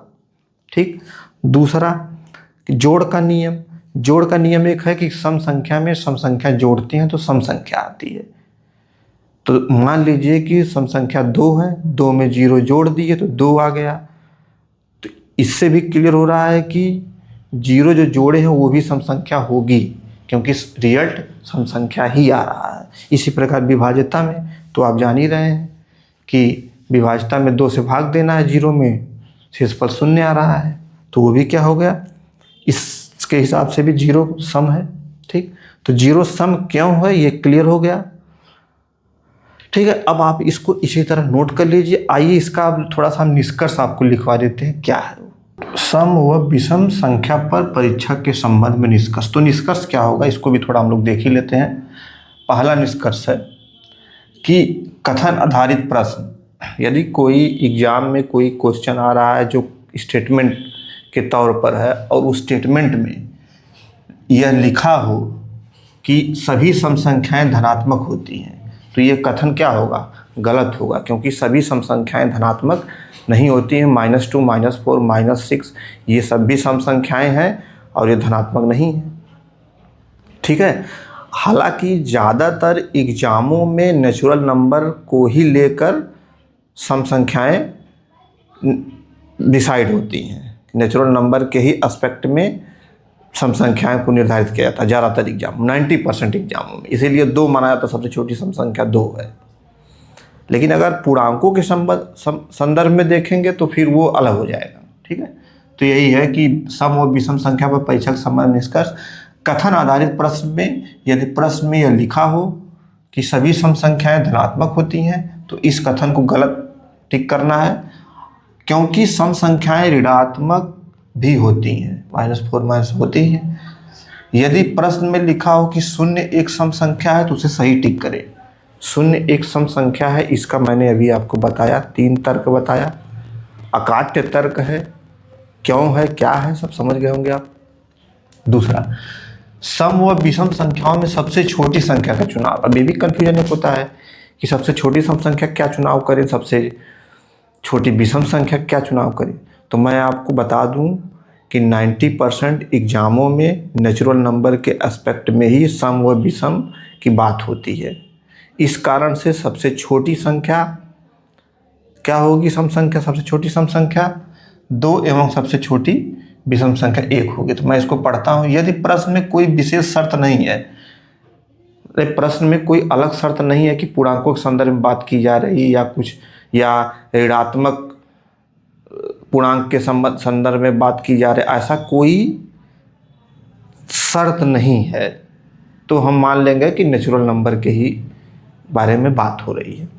नेचुरल नंबर में जो सम संख्या है और जो भी सम संख्या है, ठीक, तो यही है। यदि प्रश्न में कोई विशेष शर्त नहीं है और विकल्प में सबसे छोटी संख्या 2 और सबसे छोटी विषम संख्या 1 दिया हो, तो सबसे छोटी सम संख्या 2 एवं सबसे छोटी विषम संख्या 1 ही मानी जाती है। माने इन जैसे कोई विशेष शर्त ना हो, जैसे सम पूर्णांक, धन पूर्णांक, ऋण पूर्णांक, ये सब न हो। अगर ये इन सब की बातें नहीं हो रही हैं कि धन पूर्णांक, ऋण पूर्णांक या पूर्णांक, तो आपका यही होगा जो अभी ये मैंने लिखा है। अच्छा, शून्य का स्थान क्या है? शून्य को क्या कहा जाए? हालांकि शून्य के बारे में मैंने अभी डिस्कस कर ही दिया है। शून्य एक सम पूर्णांक है, इवन इंटीजर है। यह न तो धनात्मक पूर्णांक में आता है, न यह ऋणात्मक पूर्णांक में आता है। ये किस में आता है? सम पूर्णांक में, इवन इंटीजर में आता है। जिसको ऐसा दिमाग में रखें। अच्छा, इन तीनों के अलावा भी किसी भी परीक्षा में 2 सबसे छोटी धनात्मक सम संख्या और 1 सबसे छोटी धनात्मक विषम संख्या है, लेकिन तकनीकी रूप से पूर्णांकों के समूह में यह दोनों श्रेणियां अनंत तक जाती हैं। तो पूर्णांकों के संदर्भ में मैंने बताया ही कि सबसे छोटी सम संख्या, सबसे छोटी विषम संख्या पूर्णांकों के संदर्भ में अनंत तक जाती है, उसके कोई डिफाइंड नहीं है। लेकिन प्राकृतिक संख्या के संदर्भ में सब कुछ डिफाइंड है, 2 है और 1 है। ठीक, अब ये चीज तो हो गया निष्कर्ष। ये होती है आपकी सम संख्या विषम संख्या, आपकी समाप्त होती है, यही है। अब आपको कन्फ्यूजन नहीं होना चाहिए। एक बार मैं और इसको रिवाइज कर देता हूँ कि सम संख्या में यदि पूछा जाए कि सभी से छोटी सम संख्या क्या है, तो आपको आंख मूंद कर 2 बताना है। विषम पूछा जाए छोटी में तो 1। लेकिन यदि प्रश्न में ये डाल दिया गया कि धनात्मक पूर्णांक, ऋणात्मक पूर्णांक या पूर्णांक, तो फिर आपको ध्यान देने की बात है, तो फिर क्या बताना है वो प्रश्न के हिसाब से डिसाइड होगा। ठीक है, केवल सम लिख रहा है कि सम विषम, तो फिर आपको एकदम तुरंत कान खड़े कर लेना। आपको सम विषम का मतलब होता है सम में ऋणात्मक वाले भी आ जाएंगे और धनात्मक वाले भी आ जाएंगे। ठीक है, तो दिमाग में आपको रखना है। अब अभाज्य संख्या मैंने लिखा है, भाज्य संख्या लिखा है। अभाज्य संख्या और भाज्य संख्या, तो अभी मैंने आपको बताया ना कि प्राकृतिक संख्या को हम लोगों ने अभी डिवाइड किया 2 के विभाज्यता के आधार पे। प्राकृतिक संख्या को 2 के विभाज्यता के आधार पे डिवाइड किया था, जिसमें सम और विषम निकला था। 2 के विभाज्यता के आधार पे हम लोगों ने प्राकृतिक संख्या को अभी डिसाइड किया, तो जिसमें सम संख्या और विषम संख्या निकली। लेकिन प्राकृतिक संख्या को एक और आधार पे हम लोग डिवाइड कर सकते हैं। वो क्या है? भाजकों के आधार पे, भाजकों की संख्या के आधार पे। भाजकों मतलब फैक्टर। फैक्टर मतलब जैसे 10 है तो 10 का फैक्टर क्या होगा? 10 जिन भी संख्याओं से कट जा रहे हैं, कट रहा है, डिवाइड हो जा रहा है पूर्णतः, वही उसका भाजक है। तो 10 1 से कटेगा, 2 से 2 पचे 10, 5 से भी 1 2 5 और 10 स्वयं से, तो 1 2 5 10, 4 इसके फैक्टर हो गए, 4 भाजक हो गए। ठीक है, तो यहाँ पे मैंने लिखा भी है कि प्राकृतिक संख्या को 2 आधारों पर विभाजित किया जाता है। विभाज्यता के आधार पर सम विषम, जो कि हम लोग पढ़ चुके हैं, और भाजकों की संख्या के आधार पर भाज्य और अभाज्य, यही हम लोग पढ़ने वाले हैं, भाज्य संख्या और अभाज्य संख्या। तो भाज्य संख्या अभाज्य संख्या कहाँ से आई? ये भी प्राकृतिक संख्या से ही लिया जा रहा है। पूर्णांकों से संबंध में चर्चा नहीं की जा रही है, समझ रहे हैं ना? ये सब बेसिक, मतलब 90% एग्जामों में प्राकृतिक संख्या को ही आधार मानकर सम विषम भाज्य भाज्य ये सारी चीज़ों का डिसाइड होता है। पूर्णांक को ले लेंगे तो सारी चीज़ें फिर डिफर हो जाएंगी। ठीक है, तो प्रश्न में ध्यान देना है कि प्रश्न क्या कह रहा है। तो अभाज्य संख्या, प्राइम नंबर, इंग्लिश में इसको प्राइम नंबर कहते हैं। तो अभाज्य संख्या, आप पहले वीडियो पॉज कर लीजिएगा, सोचिएगा कि अभाज्य संख्या क्या है, अभाज्य संख्या क्या है, आप जानते क्या हैं, फिर देखिएगा। तो मैंने लिखा है जिसके केवल दो भाजक ओनली टू फैक्टर हों वह अभाज्य संख्या होगी। भाजक मैंने बताया ही कि जैसे 4 का अगर भाजक निकालना हो, 4 का, यहाँ पे अब इसको मैं आप नोट कर लीजिएगा, इसको मैं मिटा दे रहा हूँ, ठीक है। इसको समझाने के लिए थोड़ा समझिए आप क्या है मैटर। जैसे देखिए, जैसे भाजक क्या है, फैक्टर, फैक्टर ना, ये ना। तो यहाँ पे मैंने लिखा है कि भाजकों की संख्या के आधार पे भाज्य और अभाज्य निकल रहा है, भाजकों की संख्या के आधार पे, ठीक है, भाज्य और अभाज्य। तो भाजकों की संख्या का मतलब इसमें 2 भाजक, तो वो हो गई अभाज्य, जिसमें मिनिमम 3 भाजक या उससे अधिक वो हो गई भाज्य। इसीलिए यहाँ पे लिखा है भाजकों की संख्या के आधार पे। तो भाजक क्या है? भाजक वह है जो किसी भी संख्या को पूर्णतः विभाजित कर देते हैं, वही उस संख्या के भाजक होते हैं। जैसे 10, उदाहरण के लिए समझिए, जैसे मैंने 10 ले लिया। अब 10 किस किस संख्या से कट जा रहा है, विभाजित हो जा रहा है? तो पहला तो 1 से ही कट जाएगा, 1 से शुरू करेंगे, 1 से कट जा रहा है, 2 से कटेगा, 2 पचे 10, 2 भी हो गया। 3 से कटेगा, नहीं कटेगा। 4 से भी कटेगा, नहीं कटेगा। 5 से, 5 भी हो गया। फिर आगे 10 से, तो इसके कितने भाजक हो गए? 1 2 3 4, इसके कुल 4 भाजक हो गए। तो 10 के कुल 4 फैक्टर हैं, 4 भाजक हैं। कौन कौन है? 1 2 5 10। तो फैक्टर का मतलब आप समझे होंगे फैक्टर क्या है, ठीक। तो अब यहाँ पे देखिए, अभाज्य संख्या प्राइम नंबर जिसके केवल 2 भाजक हों वह अभाज्य संख्या होगी, ओनली 2 फैक्टर। इसके कितने हैं? इसके 4 फैक्टर हैं, 1 2 3 4 फैक्टर हो गए इसके, यहाँ मैंने बताया ना। तो ये क्या हो गया? 10। 10 क्या है? ये 10 अभाज्य संख्या नहीं है, ठीक। अच्छा, इसका भी देखिए, भाज्य संख्या का कंपोजिट नंबर का जिसके 2 से अधिक अर्थात कम से कम 3 फैक्टर हों, मिनिमम 3 फैक्टर और एबव, 3 से एबव, मिनिमम 3 फैक्टर या 3 से अधिक। मिनिमम 3 रहना ही चाहिए, या उससे अधिक हो जाए तो कोई दिक्कत नहीं, ठीक है। यहाँ पे क्या है? यहाँ मिनिमम नहीं है, यहाँ 2 ही, केवल 2 ही रहना चाहिए, तब वो संख्या क्या होगी? अभाज्य होगी। यहाँ मिनिमम 3 रहना चाहिए, अधिकतम भी 4 5 6 7 8 हो सकता है, ठीक है। यहाँ मिनिमम 3 रहना चाहिए, 3 से कम नहीं होना चाहिए, ये है। अच्छा, हम लोगों को बताया क्या गया है, कैसे हम लोगों को याद कराया जाता है?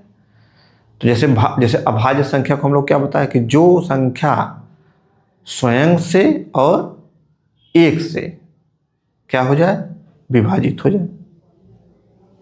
मैंने लिखा है उस पर, ऐसी संख्या जो अपने आप से और 1 से, अपने आप मतलब स्वयं से और 1 से विभाजित हो जाए, तो वही क्या हो गई?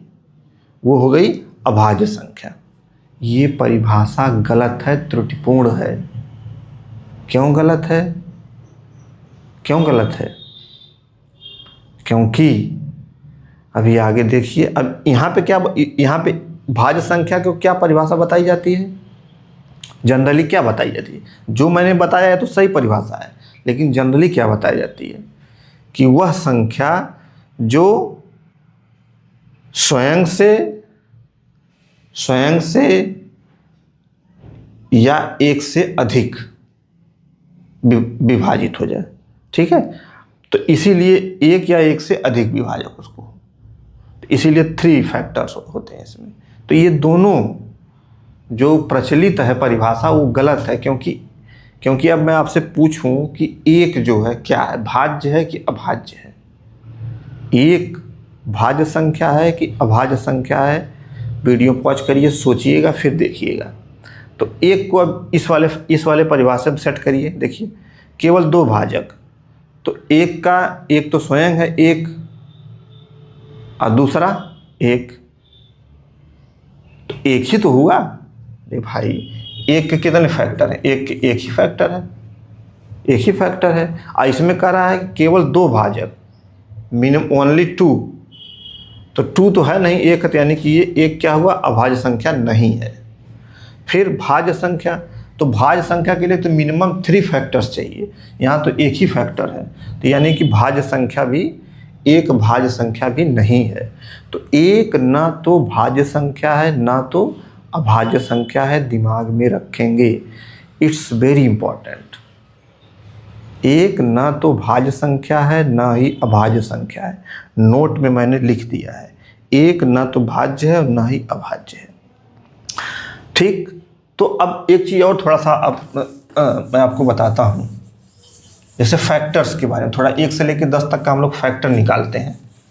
फैक्टर जैसे यहाँ पे मैं लिख देता हूँ, यहाँ पे भाजक, यहाँ पे भाजकों की संख्या।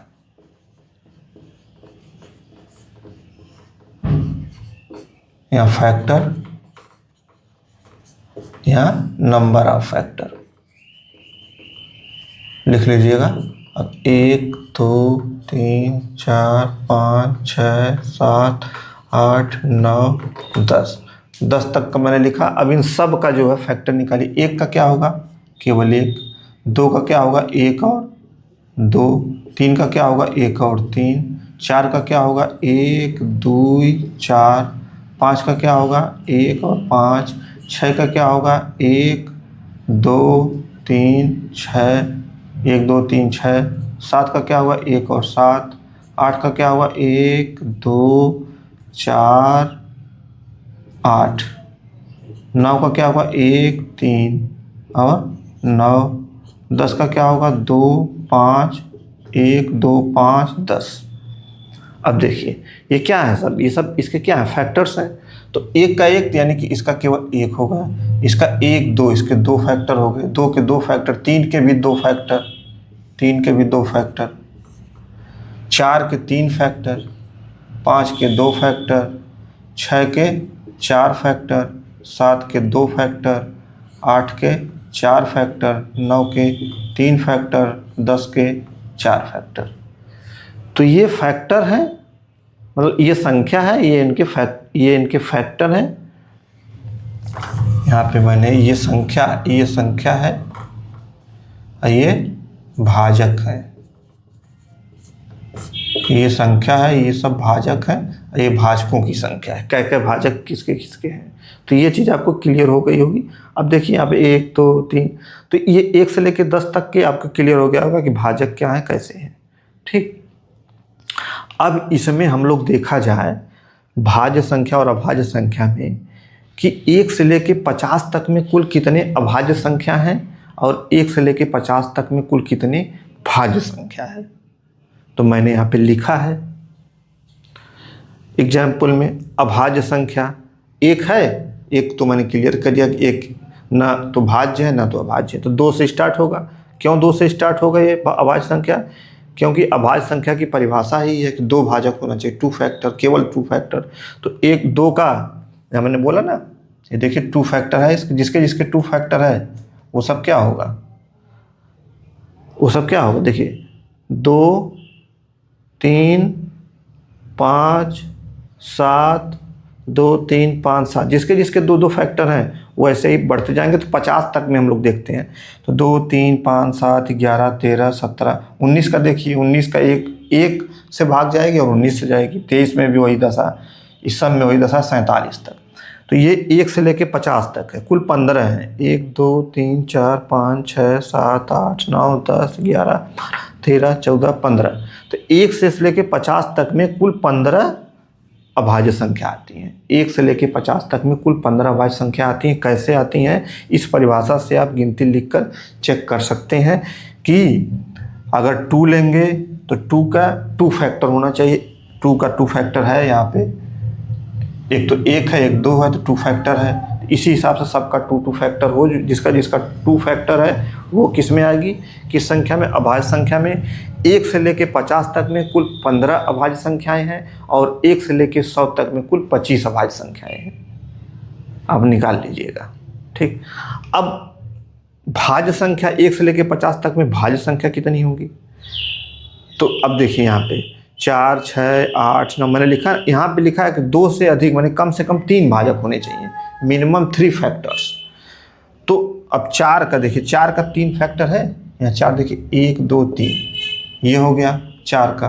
फिर 6 है, 6 का भी देखिए 3 फैक्टर, तीन फैक्टर या 3 से अधिक यहाँ लिखा है ना, 2 से अधिक अर्थात कम से कम 3 भाजक, कम से कम 3, मैक्सिमम की कोई डिसाइड नहीं है, या 2 से अधिक कह लीजिए।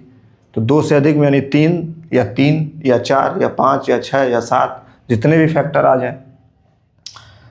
तो इसका 3 है, इसका 4 है, इसका भी 4 है, 8 का, इसका भी 4 है, 10 का, तो ऐसे ही 4, 6, 8, 9, 10, 12, ठीक, ये भी हो जाएगा, 3 फैक्टर है तो 14, 15, ऐसे करते जाइए 50 तक इसको लिख डालिएगा, ठीक।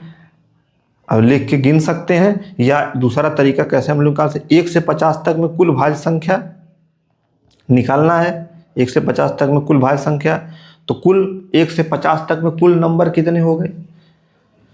1 से 50 तक में कुल संख्या कितनी हो गई? कुल मिला के 50 है, इसमें 50 है। अरे भैया 1 से लेके 50 तक गिनती करेंगे तो 50 आएगा ना, 50 संख्या हो गया, ठीक। अब उस 50 में से 1 को निकाल देंगे। 1 को क्यों निकालेंगे?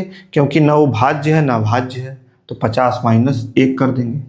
और फिर इसके बाद ये जो अभाज्य संख्या है इसको निकाल देंगे, तो कुल अभाज्य संख्या 15 है, तो 15 इसमें से घटा देंगे। 50 में से 16 घटा देंगे तो कितना आ जाएगा? 34 आ जाएगा। तो 34 कुल भाज्य संख्याएं हैं। कहाँ से कहाँ तक? 1 से लेके 50 तक में। तो 1 से लेके 50 तक में कुल भाज्य संख्या 50 माइनस 1 माइनस कुल अभाज्य संख्या। तो अभाज्य संख्या 1 से 50 तक में 15 है, तो यहाँ 15 भर दिया गया। 1 क्यों लिखा गया है? क्योंकि 1 जो है न तो भाज्य में आता है न तो अभाज्य में आता है, तो उसको निकाल ही दिया जाएगा, ठीक है। तो इस तरह से 34 हो गया। अब इस चीज़ को थोड़ा सा और एनालिसिस करते हैं कि अभाज्य संख्या और भाज्य संख्या, इन सब को देखकर क्या और हम स्टेटमेंट जारी कर सकते हैं, क्या निष्कर्ष निकाल सकते हैं अभाज्य संख्या को देखकर, भाज्य संख्या को देखकर, और क्या निष्कर्ष हम लोग निकाल सकते हैं। अब आइए थोड़ा सा उसको हम लोग भी समझ लेते हैं क्या है वो। सबसे छोटी अभाज्य संख्या 2। अब यहाँ पे देखिए ना, सबसे छोटी अभाज्य संख्या कौन सी है? 2 है भाई, सबसे छोटी अभाज्य संख्या 2 है। मैंने लिखा ना, ये देखिए सबसे छोटी तो यही है, इसमें देख लीजिए, ठीक। तो ये 2 हो गई। ये एक तथ्य आपको दिमाग में रखना है। 2 एक मात्र सम संख्या है जो अभाज्य है। अच्छा, 2 एक सम संख्या भी है, आप जानते हैं, क्योंकि सम संख्या की परिभाषा क्या है? जो 2 से विभाजित हो जाए। तो 2 से विभाजित हो जा रही है, तो 2 एक सम संख्या है। लेकिन यहाँ पे क्या लिखा है कि एक मात्र सम संख्या है जो अभाज्य है। 2 सम संख्या भी है और अभाज्य संख्या में भी आ रही है, तो 2 एक मात्र है, मैंने इसके अलावा कोई अभाज्य संख्या नहीं है कि जो सम संख्या हो। 2 के अलावा ऐसी कोई अभाज्य संख्या नहीं है जो सम संख्या भी हो। तो 2 क्यों? चेक कर लीजिए, 3, 5, 7, 11, 13, ऐसे ही डाट डाट करते चले जाइए आप। क्यों ऐसा मैं क्यों कह रहा हूँ? क्यों? अब 47 फिर आगे बढ़ेंगे तो कैसे आप डिफाइन करेंगे? अभी 50 तक तो आप देख ले रहे हैं कि ठीक है, हाँ 2 ही है जो अभाज्य भी है और सम भी है। 50 तक में तो आपको क्लियर हो जा रहा है, लेकिन 50 के आगे भी तो संख्याएं हैं, अभाज्य संख्याएं, तो उसमें कैसे क्लियर करेंगे? अरे मेरे भाई, सम संख्या की परिभाषा क्या है? जो 2 से भी विभाजित हो जाए। और अभाज्य संख्या की परिभाषा क्या है? जिसके 2 जो स्वयं से हो और 1 से हो,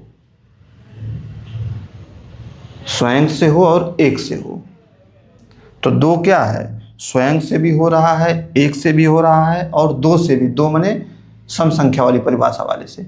लेकिन आगे जो है ऐसी कोई संख्या नहीं मिलेगी जो 2 से विभाजित हो, ठीक है। आगे इस कारण से एक ही अभाज्य संख्या 2 ऐसी है कि वही सम संख्या भी है, दिमाग में रखना है। केवल 2 को छोड़कर सभी अभाज्य संख्याएं विषम संख्याएं होती हैं। अब देख लीजिए, 2 ही सम संख्या है, बाकी आगे सब विषम संख्या ही आपको मिलेगी। अब आगे बढ़ते जाइए, टोटल विषम संख्याएं ही मिलेंगी। 2 एवं 3 एक मात्र अभाज्य संख्या का युग्म है जिसका अंतर 1 है। ये देखिए अभाज्य संख्या है 2 और 3, इसका अंतर 1 है। बाकी आगे में देखेंगे तो 2 से अधिक का अंतर है। देखिए इसमें 2 का अंतर है, इसमें भी 2 का अंतर, इसमें 4 का हो गया, इसमें 2 का हो गया, यानी 2 से अधिक का अंतर आप देखेंगे। जैसे 2 और 3 एकमात्र अभाज्य संख्या का युग्म है जिसका अंतर 1 है, बाकी सब में 1 से अधिक का अंतर है। किसी में भी आप कर लेंगे तो 1 से अधिक का अंतर मिलेगा। क्यों, ऐसा क्यों है? ऐसा इसलिए है कि संख्या रेखा पे हमेशा होता है क्या है, ऑड इवन मैंने सम विषम ऐसे ही संख्या रेखा चलती है। ठीक है। अच्छा, भाज्य संख्या में आप देखिए कि सबसे छोटी भाज्य संख्या क्या है, 4 है। सबसे छोटी भाज्य संख्या क्या है, 4 है। अब एक क्वेश्चन मैं आपसे पूछता हूँ कि क्वेश्चन ये है कि मान लीजिए कि 3 भिन्न भिन्न अभाज्य संख्याओं का योगफल, 3 भिन्न भिन्न अभाज्य संख्याओं का योगफल 100 है और 2 का अंतर भी दिया है। मान लीजिए चलिए कि x + y + z 3 अभाज्य संख्याएं, तीनों का जोड़ 100 है और 2 का अंतर भी दिया है। मान लीजिए इन दोनों का अंतर दिया है, x - y बराबर कुछ दिया है, इसको मैं नहीं लिखता हूँ, कुछ दिया है। लेकिन अब आपसे बोल दिया कि x का मान निकालिए, y का मान निकालिए, z का मान निकालिए। तो मैंने आपको बताया था कि यदि समीकरण में 3 चर हैं तो उस समीकरण में 3 चर यदि हैं तो 3 समीकरण चाहिए चरों के मान को ज्ञात करने के लिए। यहाँ पे क्या है, 1 समीकरण है, 2 समीकरण है, तीसरा नहीं है, तो नहीं ज्ञात होगा। तो x y z का मान नहीं निकाल पाएंगे आप। तो इसके लिए आपको क्या, यही सम विषम, यही भाज्य अभाज्य, इन्हीं के जो ये फॉलो करते हैं जिस रूल को, उसी रूल को फॉलो करने का x y z का मान निकालेंगे आप। कैसे? ये क्या है, x क्या है, y क्या है, z क्या है, ये तीनों क्या है, अभाज्य संख्या लिखा है ना, अभाज्य संख्याओं का योगफल। तीनों क्या है, अभाज्य है, ये भी अभाज्य, ये भी अभाज्य, तीनों अभाज्य है। और मैंने अभी आपको बताया कि केवल 2 को छोड़कर सभी अभाज्य संख्याएं विषम संख्याएं होती हैं। तो यानी कि ये जो है क्या है, ये सब क्या हो गई, विषम हो गई, सब विषम संख्या, माने ऑड और ऑड। ठीक, यानी क्या हो गया, odd plus odd is equal to, आपको लाना है 100 माने सम लाना है। 100 क्या है, सम है। इज इक्वल टू क्या लाना है, सम लाना है, इवन लाना है। तो इवन कब आएगा, चूंकि 8 + 8 इज इक्वल टू ऑड ही आता है। Odd + odd is equal to odd, माने विषम ही आता है। तो इसका मतलब है कि यदि इसके बराबर 100 है, यानी सम संख्या है, तो ये तो क्लियर है कि इन तीनों में से एक कोई क्या होगी, सम संख्या होगी। क्लियर है, समझ में आ रही बात? भाई ये तीनों ऑड है और ऑड का जोड़ ऑड ही आता है। ठीक, लेकिन यहाँ पे दिया है कि ऑड का जोड़ क्या आया है, सम आया है, यानी इवन आया है। तो इसका मतलब है कि इन तीनों में एक संख्या ऐसी है जो क्या है, इवन है। इवन भी है और ऑड भी है, क्योंकि ऑड तो दिया ही है, तीनों ऑड है। तो इन तीनों में से एक संख्या ऐसी है कि जो इवन भी है और ऑड भी है। तो इवन और ऑड केवल एक ही संख्या होती है, उसका क्या है नाम, 2। तो यानी कि इन तीनों में से एक 2 है, तो यानी कि 100 is equal to x + y + 2 कर लीजिए। तो x + y is equal to 98। ठीक, और x - y इक्वल टू कुछ दिया ही है, तो हल हो जाएगा अब आपका। तो समझ में आई बात? तो नियम को जानना और नियम को अप्लाई करना में बहुत अंतर है। आप जान रहे थे कि 2 जो है, 2 ही एक ऐसी संख्या है जो विषम भी है और अभाज्य भी है, लेकिन इसको यहाँ पे अप्लाई कैसे करना था? देखिए, ये विषम है और इसका रिजल्ट क्या आ रहा है, सम आ रहा है। यानी कि ये क्लियर हो गया कि रिजल्ट सम तभी आएगा जब इन तीनों में से एक संख्या सम होगी। यानी कि विषम तो रहना ही रहना है और सम भी रहना है। तो विषम और सम दोनों होनी चाहिए कोई एक संख्या। तो विषम और सम केवल एक ही होती है, वो 2 है। तो 2, इसलिए 2 मैंने लिख दिया, फिर निकाल दिया। समझ में आई बात? तो ये आपका अभाज्य संख्या, भाज्य संख्या। और ये अंतर भी मैंने बताया कि 2 और 3 ही एक ऐसी अभाज्य संख्या जिसका अंतर 1 है, बाकी सबका 1 से अधिक का अंतर है। इसमें आप देखेंगे तो इसमें 2 का ही अंतर आपको ज़्यादातर मिलेगा। इसमें 4 2 6, 2 8, 1 9, 10 12 14, इसमें 1 और 2 मैक्सिमम 2 का अंतर, चाहे 1 या 2 का अंतर, मैक्सिमम 2। इसमें मैक्सिमम 2 का अंतर, मैक्सिमम 2 माने मिनिमम 1 भी मिल सकता है। इसमें मैक्सिमम 2 का अंतर और इसमें मिनिमम 1 का अंतर, 3 और 2 में। तो इस बात को दिमाग में रखेंगे। किसमें? अभाज्य संख्या में मिनिमम अंतर 2 अभाज्य संख्याओं का अंतर मिनिमम 1 होता है, इससे मिनिमम कहीं नहीं, और इसमें मैक्सिमम 2 होता है। ठीक है, तो इस बात को दिमाग में आप रखेंगे। बाकी यहाँ पर मैंने लिखा है कि 1 ना तो भाज्य है ना ही अभाज्य है, क्योंकि इसके केवल एक भाजक होते हैं। भाजक आप समझ ही गए हैं। ठीक है, तो ये सारी चर्चा हुई भाज्य और अभाज्य की। अब आइए कुछ संख्याएं और बची हैं, उनको भी हम लोग थोड़ा पढ़ लेते हैं। परिमेय संख्या, रैशनल नंबर, अपरिमेय संख्या, इरेशनल नंबर और भिन्न। ठीक, तो परिमेय संख्या को हम लोग समझते हैं रैशनल नंबर क्या है। जो संख्या p/q के रूप में हो या p/q के रूप में लिखी जा सके जहां q is not equal to 0। क्या मतलब है? यानी कि कोई भी संख्या हो, यदि p/q p क्या है? p अंश है और q क्या है? हर है। ठीक, तो p/q के रूप में जो भी संख्या लिखी जा रही है वो क्या है? परिमेय संख्या है। और q, लेकिन q 0 नहीं होना चाहिए। 0 के बाद 1 2 3 कुछ भी हो, लेकिन 0 नहीं होना चाहिए। इस कारण से वो रैशनल नंबर हो गया। ठीक, उदाहरण में जैसे 1/2, 1/4, 3/0/5 भी क्या है? क्योंकि q 0 है नहीं। ठीक, लेकिन 5/0 अगर कर देंगे आप तो ये क्या हो जाएगा? अनडिफाइंड है, ये गलत हो जाएगा। ये रैशनल नंबर नहीं है 5/0, ये अनडिफाइंड है। ठीक है, तो इसको मत करिएगा, ये नहीं है। बाकी 0/5 एक रैशनल नंबर है। अच्छा, इसमें आप देखेंगे कि जो नेचुरल नंबर अपना है, जो प्राकृतिक संख्या जो मैंने बताया 1 2 3 4 5 डॉट डॉट डॉट इनफाइनाइट, ये क्या रैशनल नंबर या परिमेय संख्या है कि नहीं है? वीडियो पॉज करिए, सोचिएगा। तो मैं आपको बता दूं कि ये भी एक परिमेय संख्या ही है, यानी प्राकृतिक संख्या भी परिमेय संख्या है। कैसे?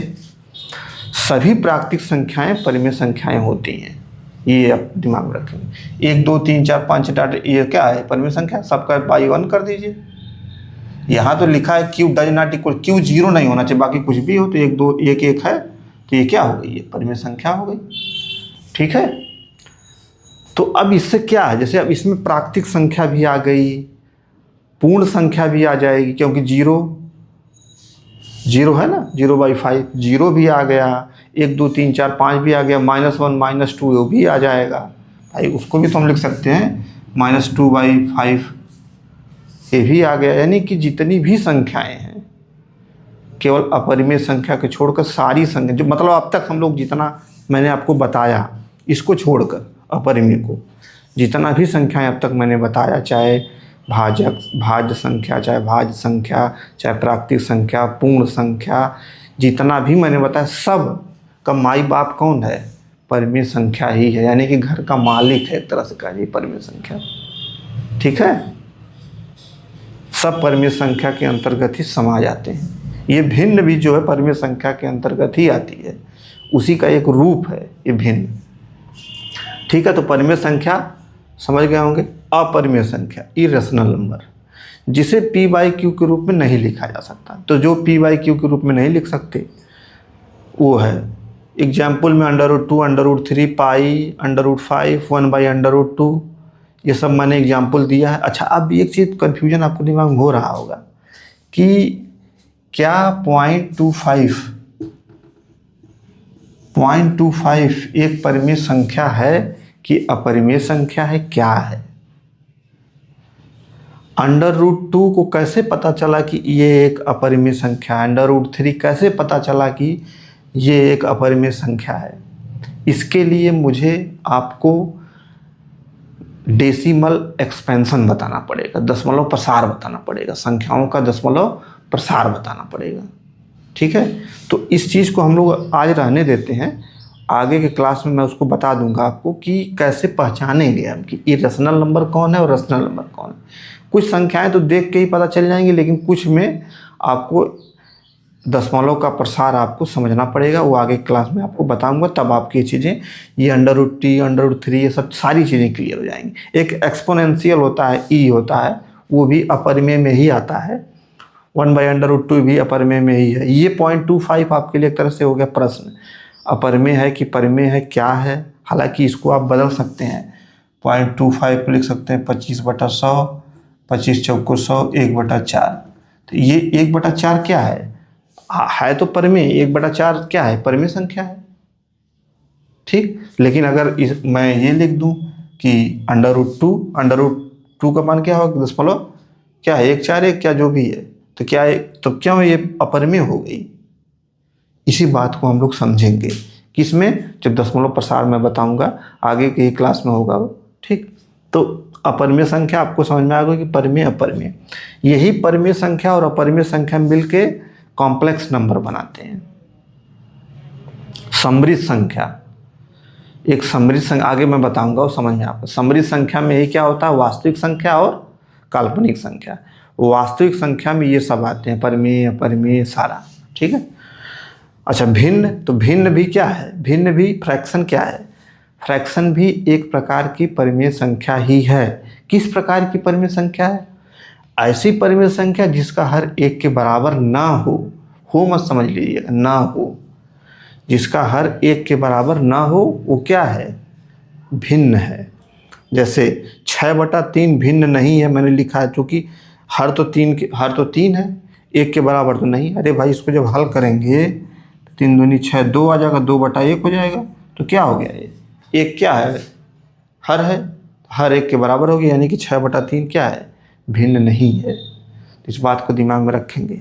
ठीक है, तो ये भिन्न 3 प्रकार की होती है। p/q मैंने लिख दिया है समझने के लिए आपको। भिन्न 3 प्रकार की होते, कैसे? अंश हर के आधार पे, अंश बड़ा है कि हर बड़ा है, कौन बड़ा है कौन छोटा, इस आधार पे भिन्न 3 प्रकार की होती है। तो पहला उचित भिन्न, प्रॉपर फ्रैक्शन, जिसका हर बड़ा रहेगा अंश छोटा रहेगा। p is less than q। q क्या है? q क्या है? हर है। ठीक है, तो हर क्या हो गया? बड़ा हो गया। यानी ये उदाहरण है जिसमें देखिए सब में हर बड़ा है, 1 से बड़ा 2, 8 से बड़ा 10, 3 से बड़ा 8, सब में हर बड़ा है। ठीक है, ये उचित भिन्न हो गई। अनुचित भिन्न में इम्प्रॉपर फ्रैक्शन में, ये प्रॉपर फ्रैक्शन है, इम्प्रॉपर फ्रैक्शन में अंश बड़ा हो जाएगा और हर छोटा हो जाएगा। देखिए 8 बड़ा है, 5 छोटा है। ठीक, मिश्रित भिन्न इसी इम्प्रॉपर फ्रैक्शन का रूपांतरित रूप है। जैसे मैंने 9/4 लिखा है, तो 9/4 क्या है? इम्प्रॉपर फ्रैक्शन है। क्यों इम्प्रॉपर फ्रैक्शन है? क्योंकि इसका अंश बड़ा है हर से, तो ये हो गया इम्प्रॉपर फ्रैक्शन। अब इसी को हम लोग इस भाषा में कन्वर्ट कर सकते हैं, 2 सही 1/4, ये हो गई मिश्रित भिन्न। तो इसमें बहुत डिफरेंस नहीं है, इसी का ये रूपांतरित रूप है, ट्रांसफॉर्मेशन रूप है, मिश्रित भिन्न। ठीक, तो ये हो गया आपका परिमेय अपरिमेय और भिन्न। तो अब तक हम लोगों ने सारी संख्याओं के बारे में हम लोग पढ़ चुके हैं। अब आगे के क्लास में, चूँकि आगे का क्लास, आज का क्लास लंबा हो गया, इसलिए मैं आज यहीं पे इसको क्लोज करूँगा। आगे क्लास में जितनी भी संख्याएं हम लोगों ने पढ़ी अब तक, उसको हम लोग एक चार्ट पे समझेंगे, एक फ्लो चार्ट, कि कैसे वास्तविक संख्या, काल्पनिक संख्या, फिर वास्तविक में परिमेय अपरिमेय, फिर परिमेय में कौन कौन, ऐसे एक चार्ट हम लोग बनाएंगे इन सारी संख्याओं का। ठीक है, तब तक के लिए आप क्या करिए, वीडियो को देखिए और इस पे बेस्ड, हालांकि क्वेश्चन मैं आपको आगे हल करवाऊंगा, लेकिन आपके पास यदि क्वेश्चन है तो आप उसको हल कर सकते हैं। और कोई समस्या हो, कोई कन्फ्यूजन हो, तो आप कमेंट करके पूछ सकते हैं। ठीक है, तो मिलते हैं आपसे अगले लेक्चर में। Thank you.